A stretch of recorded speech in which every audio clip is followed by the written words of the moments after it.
punya bukti-bukti nggak Pak, bahwa Bapak kan yang pertama kali yang melontarkan bahwa ijazah Pak Jokowi diduga dicatat di pramuka, itu buktinya apa sih Pak? Karena itu kan tuduhan. Kalau bukti belum ya. Nah. Berapa juta itu? Bukunya, duitnya mana dikembalikan? Saya kembalikan. Berapa juta?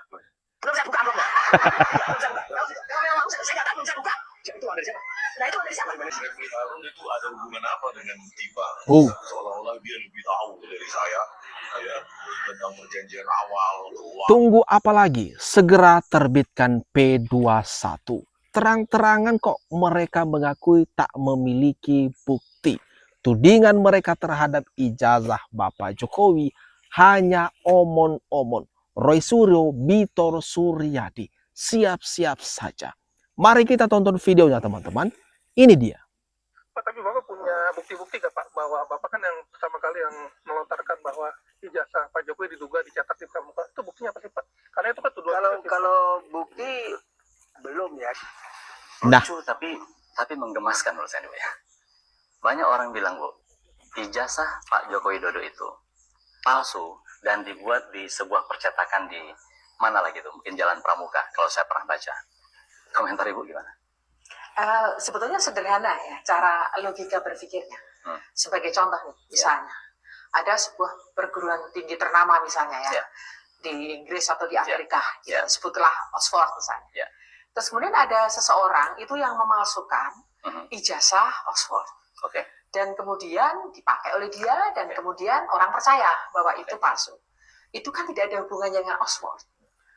Misalnya. Ini sebagai pengandiannya. Pengandian. Dalam hal ini misalnya, jika itu memang, saya tidak berani mengatakan itu benar, tapi kan beritanya begitu. UGM kan dirugikan sebenarnya. Karena orang mengatakan, ijazah UGM itu gampang, cetak aja di Jalan Pramuka. Apakah UGM tidak bertanggung jawab terhadap itu? Atau apa langkah UGM? Atau ada langkah nggak yang harus dilakukan oleh UGM? Atau memang UGM harus diam saja? Misalnya terbukti bahwa seseorang itu melakukan pemalsuan dan itu mengatasnamakan UGM, ya UGM akan bergerak dari sisi hukum, laporkan dan lain sebagainya. Berarti clear begitu ya. Saat ini apakah betul ini dugaan saya berarti? Memang tidak pernah ada yang melaporkan secara resmi bahwa ijazah UGM pernah dipalsukan di Jalan Pramuka? Tidak ada. Tidak ada laporan itu? Roy sama si Rismon dan Tifa, bahwa ini begini. Ternyata itu buatannya Pramuka. Pak, tapi Bapak punya bukti-bukti nggak Pak, bahwa Bapak kan yang pertama kali yang melontarkan bahwa ijazah Pak Jokowi diduga dicatat di pramuka, itu buktinya apa sih Pak? Karena itu kan tuduhan. Kalau bukti belum ya. Jadi tapi belum. Pelakunya itu Kata Bitor Suryadi belum, teman-teman. Dia kan yang mencetuskan pertama kali, menyebarkan isu kalau ijazah Bapak Jokowi itu dicetak di pasar pramuka, lalu dicecar. Sekarang dicecar. Apa buktinya? Dasar apa yang dimiliki oleh beliau ini? Sehingga mengatakan kalau ijazah Bapak Jokowi itu hasil dari cetakan pasar pramuka pojok. Dan diakui sendiri di sini. Kalau bukti belum ada. Tidak ada. Sudah saatnya dong. Berarti sudah saatnya untuk diterbitkan P21, ditahan saja para tersangka ini. Juga kan Roy Suryo dan kawan-kawan, nggak ada bukti otentik sama sekali yang dimiliki oleh mereka. Malahan di lain kesempatan nih, melalui Refli Harun, dia mewacanakan meminjam ijazah Bapak Jokowi untuk diteliti. Loh, kok jadi gini? Duluan menuduh palsu, bukti baru belakangan dicari gitu. Hah? Ini gimana ceritanya teman-teman? Coba komen-komen di bawah. Sudah terima 50 juta itu. Saya sampai detik ini Mas Aiman, demi Allah, saya tidak terima 1 rupiah pun dari buku ini. Brand Ambassador Gibran Endgame menerima duit kan? Loh yang namanya juga profesional. Berapa juta itu? Bukunya, duitnya mau saya kembalikan. Saya kembalikan. Berapa juta? Belum saya buka amplopnya. Belum saya buka. Kalau memang mau, saya datang belum saya buka. Itu uang dari siapa? Nah itu uang dari siapa? Dari manajemen. Nah iya, saya belum pernah buka. Kalau memang mau saya kembalikan. Inilah detik-detik Roy Suryo dipermalukan, dihajar sampai babak belur oleh Rismon Sianipar. Dia sampai-sampai bersumpah katanya enggak menerima uang 1% pun. Tapi setelah disentil oleh Rismon, akhirnya ngaku sendiri. Kemudian mengatakan nggak tahu nominalnya karena amplopnya belum dibuka. Roy. Aduh, cuma bisa banyak bacot dan nuding fitnah Bapak Jokowi. Soal bukti boro-boro ada. Lagi-lagi Roy Suryo dipermalukan, teman-teman. Ini gimana kalau menurut pendapat kalian? Ramaikan kolom komentar yang ada di bawah. Itu kan pengusaha kaya, jadi omongan itu harus komitmen. A, B, B. Percuma Anda ngomong sekarang, termul, itu kalau bukan karena saya itu nggak akan jadi wali kota, nggak akan jadi presiden. Yes. Dulu Anda pernah ngomong, ya kan, masih ada videonya. Saya ingat betul itu omongan Anda itu. Bisa hancur Indonesia ini kalau dipimpin Jokowi. Nah, coba cari videomu itu, Pak Yusuf Kala. Bisa hancur Indonesia ini kalau dipimpin oleh Jokowi. Itu keluar dari mulutnya Anda itu. Tapi kenapa nggak lama kemudian Anda jadi wakilnya? Anda nerima jadi wakilnya, Anda mau jadi wakilnya, Anda ikhlas jadi wakilnya. Kan ini, Indonesia ini kan begini dari dulu. Diisi oleh orang-orang yang seperti Anda ini. Omongan sama tindakan itu nggak sama. Makanya Indonesia ini ketinggalan terus, keterbelakangan terus. Mentalnya, spiritualnya, ekonominya. Karena pejabatnya kayak Anda ini, omongan sama mulut, sama hati, sama pikiran itu nggak sama. Gus Nur kecewa dengan Yusuf Kala, teman-teman. Dia sangat kecewa dengan JK. Yang JK di mana belakangan ini terus meramaikan, menghebohkan media sosial. Dengan pernyataan-pernyataannya, klaim-klaimnya yang kini menjadi perdebatan publik. Dan kali ini yang kecewa dengan dia adalah Gus Nur. Yang biasanya Gus Nur ini sangat mendukung full apapun yang dilakukan oleh Yusuf Kala asalkan untuk menyerang Bapak Jokowi dan keluarganya. Nah, kali ini tampil beda. Dia kecewa. Ini kan ada pernyataan Bapak Yusuf Kala mengatakan Pak Jokowi itu jadi presiden karena dia yang membawa Bapak Jokowi itu ke Jakarta.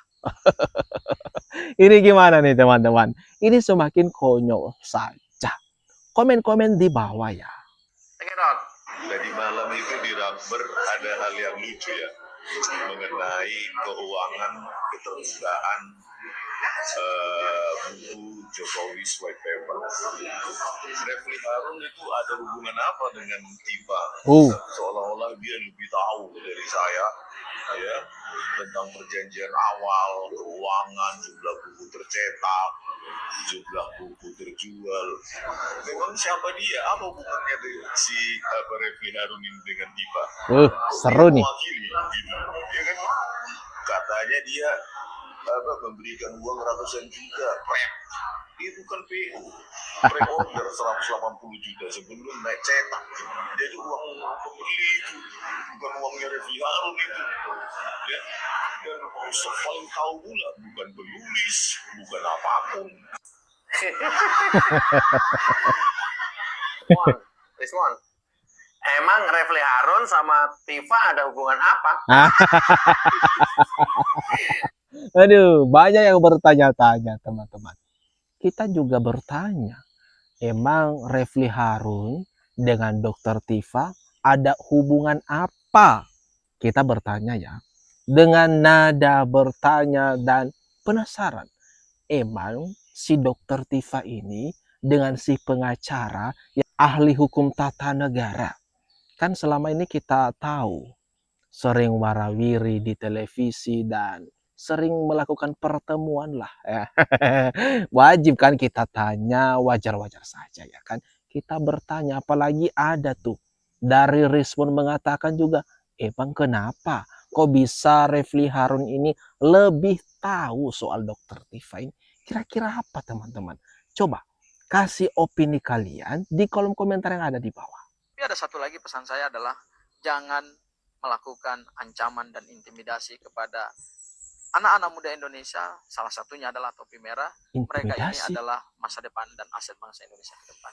Pelihara mereka, kita jaga mereka. Bila perlu, pemerintah memberikan mereka beasiswa. Gitu. Ya, saya memohon juga kepada Menteri Pendidikan, kepada Bapak Presiden, gitu ya. Segeralah anak muda seperti topi merah yang cerdas ini, kalau memang tidak mampu secara ekonomi untuk melanjutkan pendidikan, ya harusnya difasilitasi. Kita punya banyak sekali dana pendidikan, dana beasiswa gitu ya. harusnya dia diberikan kesempatan untuk mengembangkan ilmu pengetahuannya. Suatu hari ilmunya itu akan berguna bagi Indonesia, bukan kemudian kita ancam dan ingin kita somasi dan kita kriminalisasi. Itu pesan saya. Teman-teman, guys, ini gimana? Hah? Kubu Roy Suryo malah mengapresiasi setinggi langit. Topi merah, katanya ini anak muda berbakat, jangan diintimidasi, jangan dikriminalisasi. Padahal ya, setahu saya pribadi ya, dia 2 kali offside. Dia 2 kali melakukan terindikasi, terduga kuat melakukan pembohongan publik. Tapi sama kubu Roy Suryo yang ada Refli Harun di sini, katanya negara harusnya mengapresiasi. Hah? Ini gimana nih teman-teman? Kok bisa logikanya kok jadi seperti ini ya? Gimana nih kalau menurut pendapat kalian? Atas apa yang barusan saja kita bahas, kita tonton bersama, jangan lupa teman-teman, ramekan kolom komentar yang ada di bawah ini.